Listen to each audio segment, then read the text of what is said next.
আসুন পবিত্র কোরআন থেকে তেলাওয়াত করে সকলে বলুন আউযু বিল্লাহি মিনাশ শাইতানির রাজিম বিসমিল্লাহির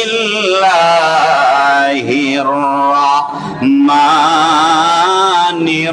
রাহিম ইন্না আ'তাইনাকাল কাউসার ফাসাল্লি লিরাব্বিকা ওয়ানহার ইন্না শানিয়াকা হুয়াল আবতার।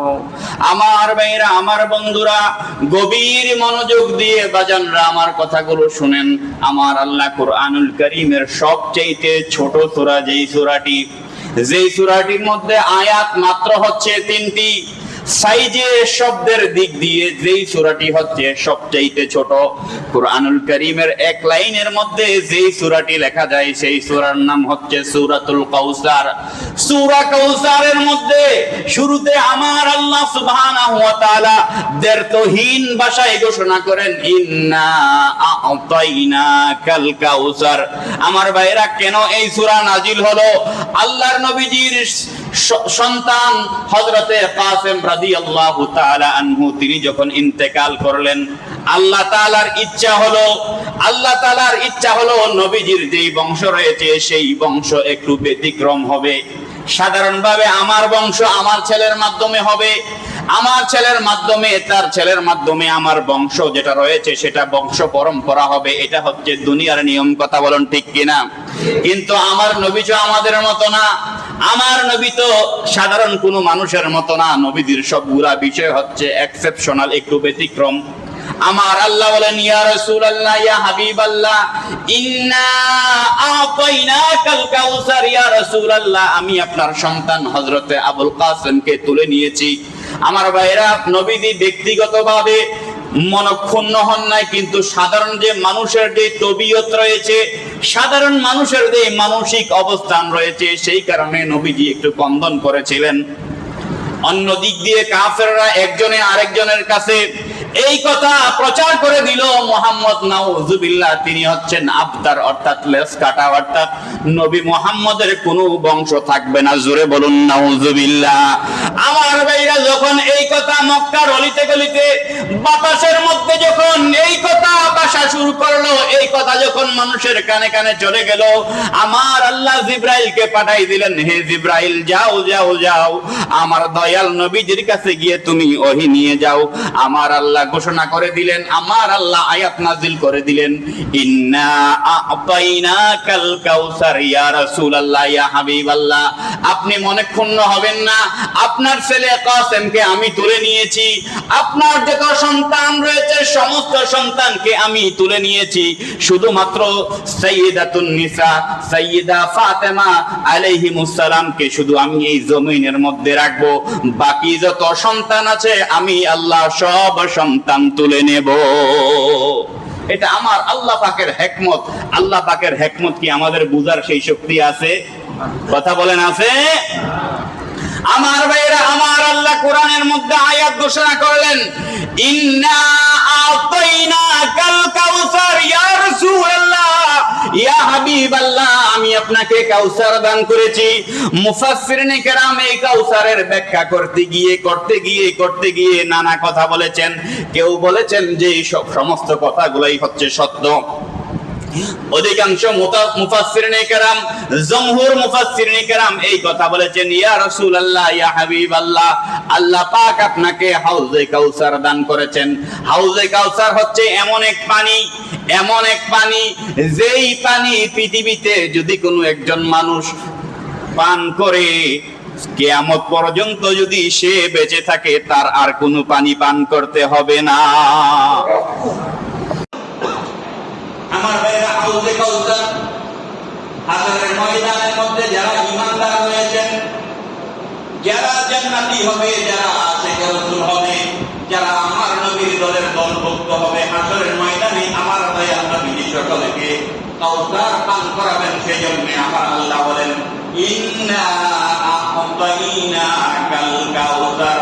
ইয়া রাসূলুল্লাহ, ইয়া হাবিবাল্লাহ, হাসরের সমস্ত নবীর উম্মতরা, আপনার নবীর উম্মতরা যেই কাউসারের পানি খাওয়ার জন্য চাইবে, সেই কাউসার আপনার হাতে আমি আল্লাহ দিয়ে দিলাম। জোরে বলুন সুবহানাল্লাহ।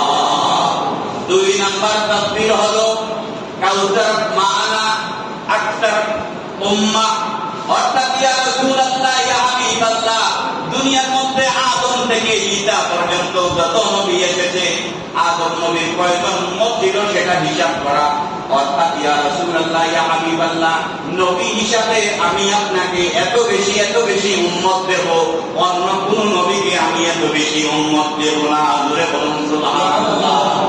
কাউসার হচ্ছে ইয়া রাসূলুল্লাহ, ইয়া হাবিবাল্লাহ, আপনাকে এত বেশি উম্মতের অধিকারী করা হবে, অর্থাৎ আপনার এত বেশি উম্মত হবে, এত বেশি ফলোয়ার হবে, এত বেশি অনুসারী হবে, অন্যান্য কোন নবী অনুসারীর দিক দিয়ে, অনুসারীর সংখ্যার দিক দিয়ে আপনার কাছাকাছিও যেতে পারবে।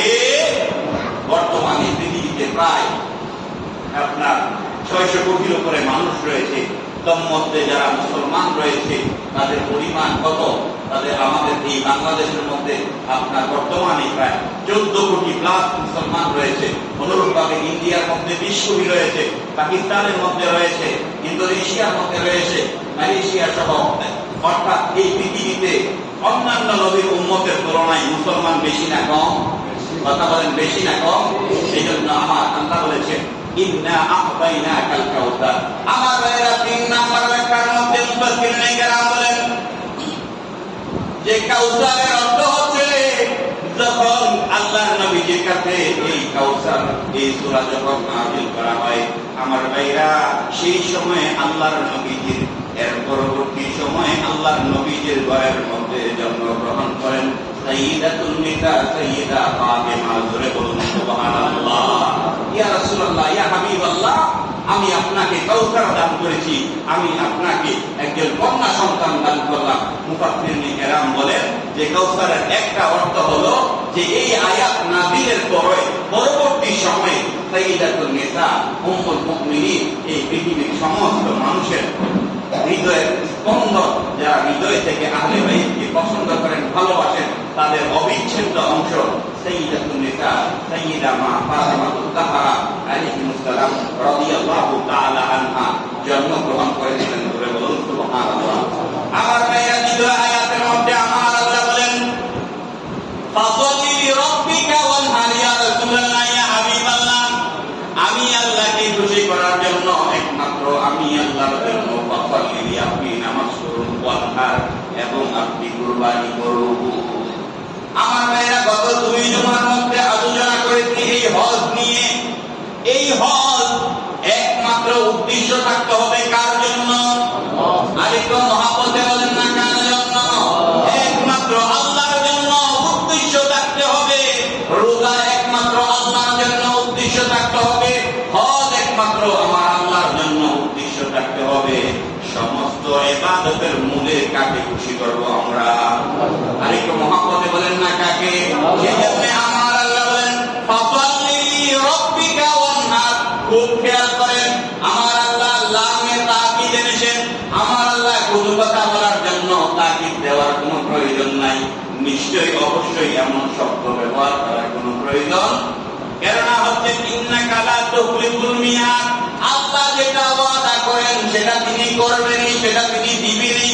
অর্থাৎ দুনিয়ার মানুষের কথার মধ্যে সকালের কথা, সন্ধ্যার কথা লজ্জর হতে পারে, আমার আল্লাহর কোন কথার লজ্জর?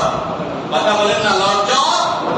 সূর্য যেখান থেকে ওঠার কথা প্রত্যেক দিন সেখান থেকে উঠে, যেখানে ডোবার কথা সেখানে প্রত্যেক দিন ডুবে, অর্থাৎ কোন লজ্জর নাই। আমার ভাইরা, আমার আল্লাহ বলেন ফাসাল্লি ইয়া রাসূলুল্লাহ, ইয়া হাবিবাল্লাহ, আপনি নামাজ পড়ুন।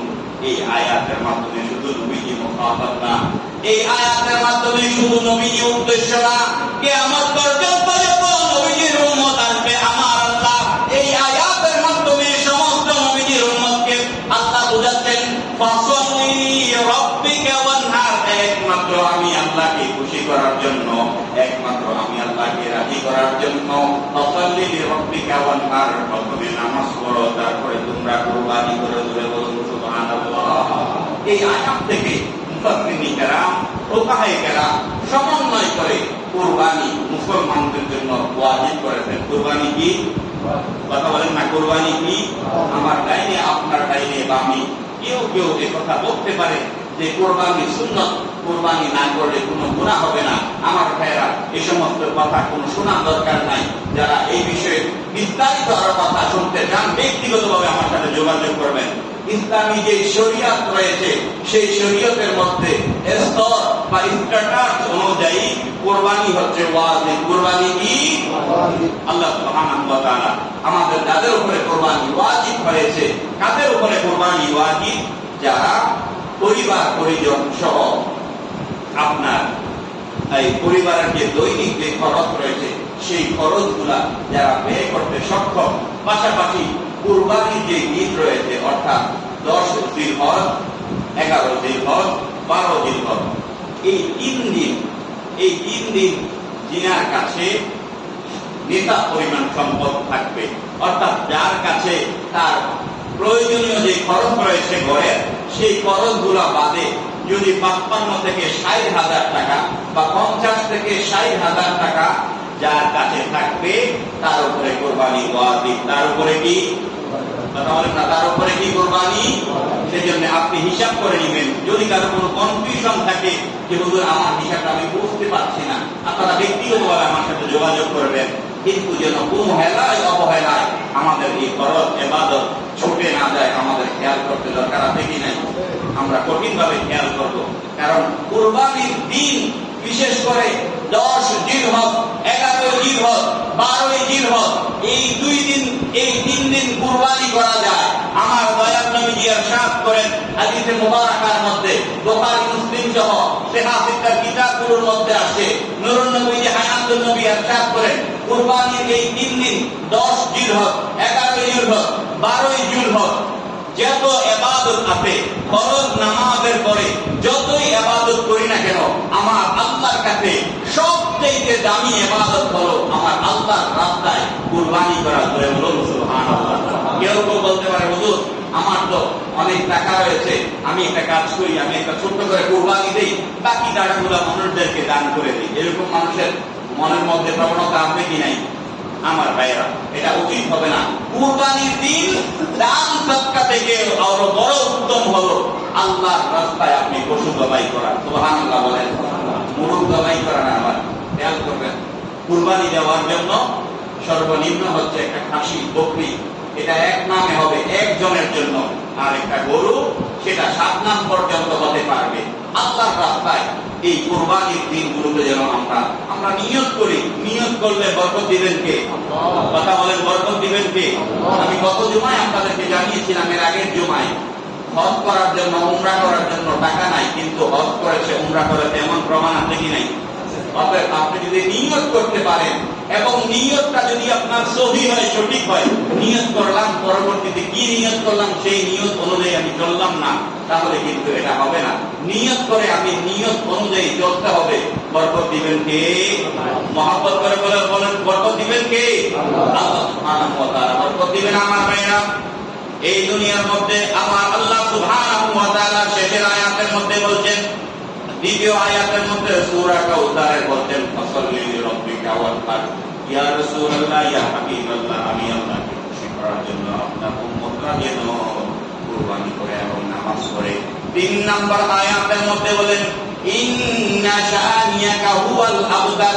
ইয়া রাসূলুল্লাহ, ইয়া হাবিবাল্লাহ, আবু জাহেল, উতবা, শাইবা সহজ করতে হয়েছে যারা আপনাকে নির্বংশ বলে, যারা বলে আপনার বংশ না, ইয়া রাসূলুল্লাহ, তাদের আসলে বংশ নাই। কথা বলেন ঠিক কিনা?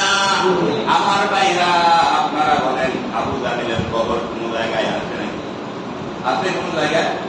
আবু লাহাবের কোন জায়গায় কবর আছে? তার কোন বংশধর আছে? কোন অস্তিত্ব নাই। কিন্তু তারা যারা বলেছিল যে নবীজির বংশ টিকবে না, আজকে মূলত তাদের বংশ টিকে নাই। কিন্তু দয়াল নবীজির বংশ, ওনার কন্যা সাইয়্যিদাতুন নিসা সাইয়্যিদা ফাতিমাতুজ জাহরা আলাইহিস সালামের মাধ্যমে আজকে পর্যন্ত ওনার বংশ আছে কি নাই? কথা বলুন, আছে কি নাই? এই বাংলাদেশের মধ্যে সাইয়্যিদ আছে কি নাই? আরবের মধ্যে অসংখ্য সাইয়্যিদ দেখেছি, আমার এই আয়াতের তাফসীরের মধ্যে ইন্না শানিয়াকা হুয়াল আবতার, আমার আল্লাহ বলেন ইয়া রাসূলুল্লাহ, ইয়া হাবিবাল্লাহ, যারা আপনাকে নির্বংশ বলেছে আসলে তাদেরই কোনো বংশ নাই, তার মানে হচ্ছে তাদের কোনো বংশ থাকবে না। ইয়া রাসূলুল্লাহ, বংশ থাকবে একমাত্র আপনার। জোরে বলুন সুবহানাল্লাহ। আমার মেয়েরা, কুরবানি আমাদের মধ্যে কিভাবে আসলো? কুরবানি দুইটা মাধ্যমে আমাদের পর্যন্ত এসেছে। একটি মাধ্যম হলো এই পৃথিবীর প্রথম মানুষ এবং প্রথম নবী হযরত আদম আলাইহিস সালামের মাধ্যমে। দ্বিতীয়, আমাদের জন্য উম্মতে মুহাম্মাদের জন্য কুরবানি যেই নবীকে ফলো করে আনা হয়েছে সেটা হচ্ছে হযরত ইব্রাহিম নবীর কনিষ্ঠ ছেলে, একমাত্র ছেলে, অর্থাৎ কনিষ্ঠ বড় ছেলে হযরত হাজেরার একমাত্র সন্তান হযরত ইসমাঈলের মাধ্যমে আমাদের কাছে এই কুরবানির প্রবাহটা আমাদের জন্য ওয়াজিব হয়েছে। কিন্তু প্রথম কুরবানি এই পৃথিবীর মধ্যে করেছিলেন আদম নবীর পুত্র হাবিল এবং কাবিল। করে বলুন সুবহানাল্লাহ। আমার মেয়েরা, কুরআন কারীমের মধ্যে আমার আল্লাহ সুবহানাহু ওয়া তাআলা সুন্দর করে সূরাতুল মাইদার 27 নম্বর আয়াতের মধ্যে সুন্দর করে আল্লাহ বর্ণনা করেছেন। আমার মেয়েরা, সময় কম, সেজন্য খুব কম সময়ে কথা বলছি। আমার মেয়েরা, কুরআন কারীমের সূরা মাইদার 27 নম্বর আয়াতের মধ্যে আমার আল্লাহ বলেছেন ইয়া রাসূলুল্লাহ, ইয়া হাবিবাল্লাহ, আপনার সামনে আপনার কাছে আদম নবীর দুই ছেলের কুরবানির কথা বর্ণনা করেছে। আমার মেয়েরা, আল্লাহ বলেন ওয়াতুলু আলাইহিম নাবাতুনা আদম বিল হক إذ قرب قربانا فتقبل من أحدهما ولم يتقبل من الآخر قال لا أقتلنك قال إنما يتقبل الله। তিনি বলেন قال, অর্থাৎ শেষের দিক দিয়ে হাবিল বলেন ইন্নামা, নিশ্চয়ই ইয়াতাকাব্বালুল্লাহু মিনাল মুত্তাকিন। হাবিল বলেন আল্লাহ তার থেকে কুরবানি কবুল করেন না, আল্লাহ শুধুমাত্র মুত্তাকিনদের থেকে কুরবানি কবুল করেন। বলে বলুন সুবহানাল্লাহ। আমার ভাইয়েরা, সংক্ষিপ্তভাবে বলি, আদম নবীর একটা বর্ণনার মধ্যে এসেছে আদম নবীর 40 জন সন্তান ছিল। আদম নবীর 40 জন সন্তান ছিল। আদম নবীর, আমার ভাইয়েরা, হযরতে আদম নবীর যিনি স্ত্রী মা হাওয়া, উনি যখন গর্ভবতী হতেন একসাথে তিনার 2টা সন্তান জন্ম নিত। কয়টা? একটু মহাপতের সাউন্ড দিবেন, আমাকে সহযোগিতা করবেন। কয়জন সন্তান? 2 জন সন্তান জন্ম নিত। অর্থাৎ হযরতে মা হাওয়া যখন প্রেগন্যান্ট হতেন, তিনি যখন গর্ভবতী হতেন, প্রত্যেক সময় ওনার গর্ভের মধ্যে 2টা সন্তান আসতো। একটা সন্তান হলো ছেলে, আরেকটা সন্তান হলো, কথা বলেন না, আরেকটা সন্তান হলো মেয়ে। বর্তমানে আমরা যেই শরীয়তে মুহাম্মদিয়াতে রয়েছি, সেখানে আপন ভাই বোন বিবাহ জায়েজ নাই, কিন্তু আগের শরীয়তের মধ্যে আপন ভাই বোন বিবাহ জায়েজ ছিল। আমার মেয়েরা, হযরতে মা হাওয়া 20 বার প্রেগন্যান্ট হয়েছিলেন, 20 বার গর্ভবতী হয়েছিলেন। খুব খেয়াল করেন বিবাহ সিস্টেমটা কেমন। প্রথমবার যখন হযরতে মা হাওয়া গর্ভবতী হলেন, ওনার গর্ভ থেকে 2 জন সন্তান জন্ম নিল। একজন হচ্ছে 2 জন সন্তান, একজন ছেলে একজন মেয়ে। দ্বিতীয়বার যখন তিনি গর্ভবতী হলেন, তখন একজন ছেলে একজন মেয়ে। বিবাহের সিস্টেম ছিল এটা যে প্রথমবার যে ছেলে প্রথমবার গর্ভবতী হওয়ার পরে প্রথমবার ডেলিভারির পথে যেই ছেলে হয়েছে, দ্বিতীয়বার ডেলিভারির পরে যেই মেয়ে হয়েছে তার সাথে তার বিয়ে হবে। আবার প্রথমবার যেই মেয়ে হয়েছে, দ্বিতীয়বার ডেলিভারিতে যেই ছেলে হয়েছে তার সাথে তার বিবাহ হবে। কথা কি বুঝতে পেরেছেন? এটা ছিল আদম নবীর শরীয়তের মধ্যে। আমার ভাইরা, হযরতে আদম আলাইহিস সালাতু ওয়াস সালাম আল্লাহ থেকে যে শরীয়ত পাইলেন, সেই শরীয়ত অনুযায়ী তিনি আমল করতে লাগলেন। আমার ভাইরা, আদম নবীর 2 সন্তান, সেই সিস্টেম অনুযায়ী হাবিল নামে একজন, কাবিল নামে একজন।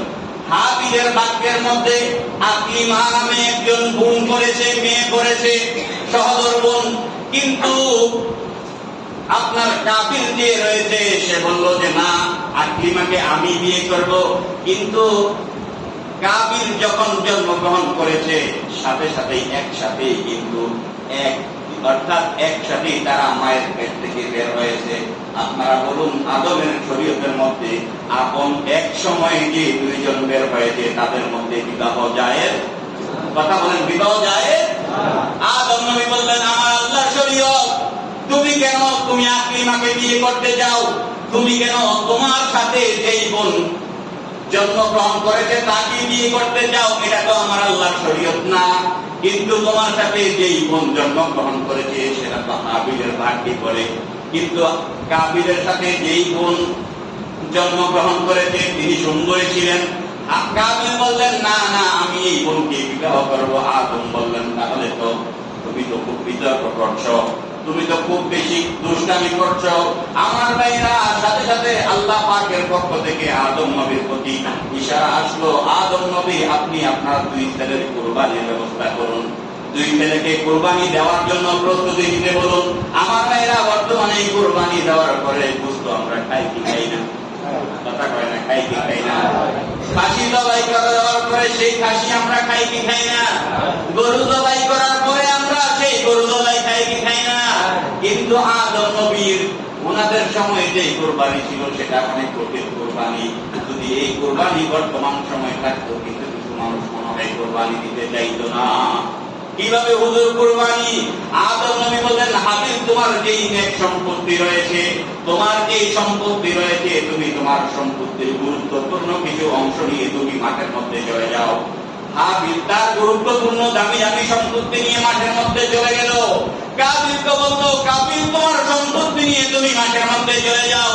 কাবিলও তার সম্পত্তি নিয়ে মাঠের মধ্যে চলে গেল। আমার ভাইয়েরা, আমার আল্লাহ যার কুরবানি কবুল করবেন, কুরবানি তো কবুল হবে একজনের, না কি বলেন? কয়জনের কবুল হবে? আদম নবীর শরীয়তের মধ্যে তো এক ছেলে ছিল, সেটাকে হাবিল ছিল। কাবিল কিন্তু আদম নবীর যে শরীয়ত ছিল সেই শরীয়ত মানার পক্ষে ছিল।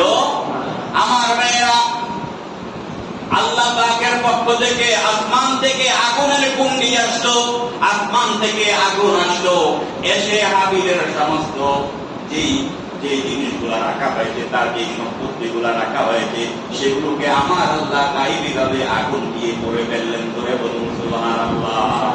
আমার ভাইরা, সেই সময়কার কুরবানি ছিল যার সম্পত্তিগুলা পোড়া হয়ে যাবে, মনে করা হবে তার কুরবানি কি হয়েছে? কবুল হয়েছে। তার কুরবানি কি হয়েছে? কবুল হয়েছে। আমার ভাইরা, হাবিলের কুরবানি কবুল হয়ে গেল। কিন্তু কাবিল তো দুষ্ট ছেলে, সে কি করলো?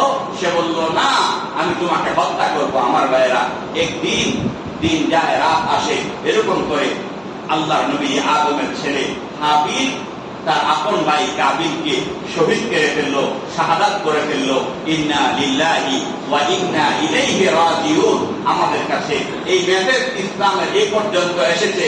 রাহমাতুল লিল আলামিন ইরশাদ করেন, এই পৃথিবীর শুরু থেকে কাবিল যে তার ভাই হাবিলকে হত্যা করেছে, অন্যায়ভাবে সে তাকে শহীদ করেছে, কিয়ামত পর্যন্ত যত মানুষ অন্যায়ভাবে মানুষকে হত্যা করবে, তাদের কিছু গুনাহ সেই কাবিলের অ্যাকাউন্টে জমা হয়ে যাবে। ধরে বলুন নাউযুবিল্লাহ। আমাদের বর্তমান সমাজের মধ্যে অন্যায়ভাবে হত্যা আছে কি নাই? কথা বলেন না, আছে কি নাই? আমার ভাইয়েরা, সংক্ষিপ্ত আলোচনা করছি। হাবিলের সমস্ত সম্পত্তিগুলা আগুনে করে ফেলা হলো, তার মানে হাবিলের কুরবানি কবুল করেছেন কে? আমার ভাইয়েরা, হাবিলের কুরবানি কবুল হয়ে গেল। কিন্তু আমাদের যে কুরবানি, ইসলামের যে কুরবানি আমাদের কাছে আসতো, আমরা যারা উম্মতে মুহাম্মদী রয়েছি, তাদের কুরবানি কিভাবে কবুল হলো? আমার ভাইয়েরা, সাইয়েদনা নবী ইব্রাহিম আলাইহিস সালাম, সবাই ইব্রাহিম নবীর নাম জানি কি জানি না, যেই নসল থেকে রাহমাতুল লিল আলামিন শুভাগমন করেছেন ইব্রাহিম নবী, আমার আল্লাহর কাছে দোয়া করলেন, রব্বি হাবলি মিনাস সালিহিন, হে আল্লাহ আমাকে সৎ সন্তান দাও, হে আল্লাহ আমাকে নেক সন্তান দাও। তখন ইব্রাহিম নবীর ঘরে ইসমাইল নবী জন্মগ্রহণ করে। তখন হযরত ইব্রাহিম নবীর বয়স হলো ৭৬ বছর। ধরে বলুন সুবহানাল্লাহ। ৭৬ বছর বয়স। সন্তান আল্লাহ দিতে পারে কি পারে না? আর একটু মহব্বতে বলেন, দিতে পারে কি পারে না? আল্লাহ কি কারোর কাছে জবাবদিহিতা করতে হবে? কথা বলেন, জবাবদিহিতা করতে হবে? আল্লাহ কারোর কাছে জবাবদিহিতা করতে হবে না। আমার ভাইরা, ইব্রাহিম নবীকে এই পৃথিবীর মধ্যে যত নবী বেশি বেশি পরীক্ষার সম্মুখীন হয়েছেন, তোর মধ্যে বেশি পরীক্ষা দিয়েছেন অন্যতম হচ্ছেন হযরত ইব্রাহিম আর হচ্ছে হযরত ইসমাঈল আলাইহিস সালাম। ইব্রাহিম নবীর ঘরে, ইব্রাহিম নবীর দুই স্ত্রীর মধ্যে হযরত হাজেরার ঘরে ইসমাঈল নবী জন্মগ্রহণ করেছেন। ইসমাঈল নবীর যখন 14 বছর বয়স, ইসমাঈল নবী যখন জন্মগ্রহণ করেছেন, এর কয়েকদিন পরে আমার আল্লাহ আবার আদেশ করলেন, তুমি হাজেরা এবং ইসমাঈলকে বনবাসে দিয়ে দাও। বলে বলুন সুবহানাল্লাহ। গত জমায় আলোচনা করেছিলাম কাবা শরীফের আশেপাশে বনবাসের মধ্যে তারা ছিলেন। সেখানে কিভাবে জমজম শুরু হয়েছে আপনাদেরকে আমি বলেছি। আমার ভাইরা হযরত ইসমাঈল নবী যখন 14 বছর বয়স হয়ে যায়, ওনার বয়স যখন 14 হয়ে যায়, আমার আল্লাহ ঘোষণা দিলেন, হে ইব্রাহিম, হে ইব্রাহিম, তুমি তোমার জীবনের মধ্যে সবচেয়ে দামি যে সম্পত্তি রয়েছে, সবচেয়ে দামি যে তোমার বিষয়বস্তু রয়েছে, সেটাকে তুমি কুরবানি করো। আমার ভাইরা ইব্রাহিম নবী অসংখ্য উট জবাই করলেন, খাসি জবাই করলেন। আমার ভাইরা সর্বশেষ আমার আল্লাহ বললেন, হে ইব্রাহিম, আমি চাই তুমি আমি আল্লাহকে খুশি করার জন্য আপন পুত্র ইসমাঈলকে কুরবানি করো। ধরে বলুন সুবহানাল্লাহ। আমার ভাইরা লম্বা আলোচনা সংক্ষিপ্ত করছি। আমার ভাইরা যখন এই অবস্থা হয়ে গেল, সূরাতুল কাহফের 100 থেকে 102 নাম্বার পর্যন্ত আয়াতের মধ্যে আমার ভাইরা ইব্রাহিম নবীকে যখন আমার আল্লাহ বললেন, তুমি তোমার জীবনের গুরুত্বপূর্ণ দামি জিনিসকে কুরবানি করো, সেই সময় ইব্রাহিম নবী তার সন্তানকে বললেন, হে আমার সন্তান ইসমাঈল, আমার আল্লাহ ঘোষণা দিয়েছেন যেন তোমাকে কুরবানি করি। দেখেন ছেলে কত, 14 বছর বয়স, আমার আল্লাহর কতটুকু কত। আমার ভাইরা তিনি বললেন, ইয়া আবাদি ইফআল মা তুমার, হে আমার বাবা, আপনার প্রতি আমার আল্লাহ যা আদেশ করেছে আপনি সেই আদেশ তাড়াতাড়ি কার্যকর করুন। আমার ভাইরা কেমন নেক সন্তান, সেজন্য ইব্রাহিম ইসমাঈল নবী বললেন, ইয়া আবাদি ইফআল মা তুমার, আমার আল্লাহ যে আদেশ করেছেন আপনার প্রতি, সেই আদেশ আপনি তাড়াতাড়ি বাস্তবায়ন করুন। সাতাজিদুনি ইনশাআল্লাহু মিনাস সাবিরিন, হে আমার বাবা, এই পুরা কাজের মধ্যে আপনি আমাকে ধৈর্যশীল অবস্থায় পাবেন। ধরে বলুন সুবহানাল্লাহ। আমার ভাইরা সেই ইব্রাহিম নবী তার ছেলে শিশু পুত্র ইসমাঈল নবীকে নিয়ে সেই মিনা বাজারের পরে নির্দিষ্ট জায়গাতে তিনি কুরবানি করতে গেলেন। কুরবানি তিনি করতে শুরু করলেন। আমার ভাইরা কুরবানি করলেন, কিন্তু কুরবানি ইসমাঈল নবী হলো না। জান্নাতের মধ্যে 40 বছর যাবত একটা দুম্বা বা বেড়া আল্লাহ সুবহানাহু ওয়া তাআলা সেখানে লালন পালন কুদরতি ব্যবস্থাপনায় তিনি করছিলেন। আল্লাহর নবী ইব্রাহিম নবী যখন চোখ বন্ধ করে ছুরি দিয়ে যখন ছুরি চালালেন, সেই ছুরির মাধ্যমে কুরবানি করা হলো। কিন্তু ইব্রাহিম নবী কুরবানি শেষে চোখ খুলে দেখলেন যে ইসমাঈল নবী দাঁড়িয়ে আছে, কিন্তু কুরবানি হয়েছে একটা বেড়া বা দুম্বার। করে বলুন সুবহানাল্লাহ। আমার ভাইরা আল্লাহ পাকের পরীক্ষায় ইব্রাহিম নবী পাশ করলেন, ইসমাঈল নবী পাশ করলেন। সেখান থেকে এই উম্মতে মুহাম্মদের জন্য কুরবানি এসেছে। কুরবানি হচ্ছে আমাদের উম্মতে মুসলিমার জন্য ওয়াজিব। এটা কি মুহাম্মদে বলেন না, এটা কি রাহমাতুল লিল আলামিন। নবীজি কঠোর একটি বার্তা দিয়েছেন, একটি সংকেত দিয়েছেন, যেই ব্যক্তির উপরে কুরবানি ওয়াজিব হলো কিন্তু কুরবানি করলো না, তারা যেন ঈদের জামাতে না আসে। এটা রাহমাতুল লিল আলামিনের একটি কঠোর মেসেজ। আমাদেরকে মন থেকে এই মেসেজটা বোঝার চেষ্টা করতে হবে। কারণ হচ্ছে আপনার উপরে আমার উপরে কুরবানি করা ওয়াজিব হয়েছে, আমি আপনি কুরবানি করলাম না, তার মানে আমি দিন নিয়ে অবহেলা করলাম। ঠিক কিনা বলেন? এই দিন নিয়ে অবহেলা করা সেই ক্ষমতা আমাদেরকে কেউ দিয়েছে? কথা বলেন, দিয়েছে? ধর্ম আমাদেরকে দিয়েছেন কে? কথা বলেন, দিয়েছেন কে? আমরা করবো সবকিছু কার জন্য? আল্লাহর জন্য। সেজন্য আমার ভাইয়েরা নবীজি ইরশাদ করেছেন, যার উপরে কুরবানি ওয়াজিব হয়েছে সে যেন কুরবানি যদি না করে যেন সে নামাজ পড়তে না আসে। এই কঠোর মেসেজটা আমি আপনাদের সামনে উপস্থাপন করলাম। যারা বিবেচনা করবেন। আমার ভাইয়েরা কথা শেষ করছি। জিলহজ মাসের 1 তারিখ আরবি মাস, আমরা আগেও বলেছি আরবি মাস শুরু হয় মাগরিবের পরে। ইংরেজি মাস আরবি মাস বা আরবি দিন শুরু হয় মাগরিবের পরে, আর ইংরেজি দিন বা মাস শুরু হয় রাত 12টার পরে। সূর্য উদয়ের পরে শুরু হয় বাংলা মাস। অনুরূপভাবে আজকে মাগরিবের নামাজের পর থেকে জিলহজ মাস চলে আসবে। আল্লাহর নবী ইরশাদ করেন, জিলহজ মাসের এই যে প্রথম 10 দিন রয়েছে, অর্থাৎ 9 দিন, কুরবানির দিন তো রোজা রাখা হারাম, তাহলে 1 জিলহজ থেকে 9 জিলহজ সেখানে অসংখ্য নফল ইবাদতের জন্য আল্লাহ নবী ইরশাদ করেছেন। সেজন্য যারা আমরা কুরবানি করব, খুব খেয়াল করবেন, যারা আপনারা কুরবানি করবেন তারা নখ চুল সেগুলো আজকে সন্ধ্যার আগে কেটে ফেলবেন। বাকি কালকে থেকে অর্থাৎ আজকে সন্ধ্যা থেকে শুরু করে মাগরিবের পর থেকে কুরবানি করার আগ পর্যন্ত আপনারা চুলও কাটবেন না, নখও কাটবেন না। কথা কি বুঝতে পেরেছেন? এটা হচ্ছে কুরবানি যারা দিবেন তাদের জন্য। আমি আবারও বলছি, জিলহজ মাসের 1 তারিখ থেকে 9 তারিখ পর্যন্ত সকলের জন্য কিছু আমল, বিশেষ করে যারা কুরবানি করবেন জিলহজ মাসের 1 তারিখ থেকে কুরবানি করা পর্যন্ত আপনারা আপনাদের নখ কাটবেন না এই সময়ের মধ্যে, এবং চুল কাটবেন না। আপনারা আগে ভাগে এই কাজগুলো শেষ করে নেবেন। 2 নম্বর হচ্ছে সকলের জন্য এই আমলটা, জিলহজ মাসের প্রথম 10 দিন আপনারা সাধ্য অনুযায়ী রোজা রাখবেন। নফল রোজার মধ্যে অন্যতম গুরুত্বপূর্ণ রোজা হচ্ছে এই রোজাগুলা। পাশাপাশি বেশি বেশি আল্লাহ সুবহানাহু ওয়া তাআলার জিকির করবেন এই দিনগুলোর মধ্যে।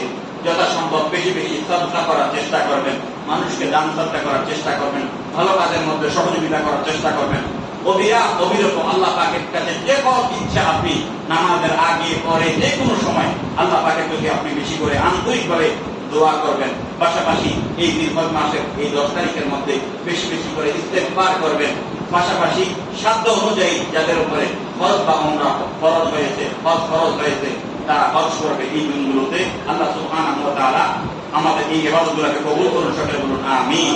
পাশাপাশি জিলহজ মাসের 10 তারিখে যাদের সামর্থ্য রয়েছে তারা আমরা কুরবানি করব। আমি আবারও বলছি আমার ভাইরা, এই জিলহজ মাসের 1 থেকে 9 তারিখ পর্যন্ত আমরা চেষ্টা করব আমরা রোজাগুলো রাখার জন্য, আমরা নফল রোজাগুলো রাখার জন্য। কারণ নফল রোজা যত বেশি রাখবো, বন্ধু হব কার? আমরা, কথা বলেন না কার? আমরা আল্লাহ সুবহানাহু ওয়া তাআলার বন্ধু হব। আল্লাহ সুবহানাহু ওয়া তাআলা আমাদের সমস্ত ইবাদতকে কবুল করুন, সকলে বলুন আমিন।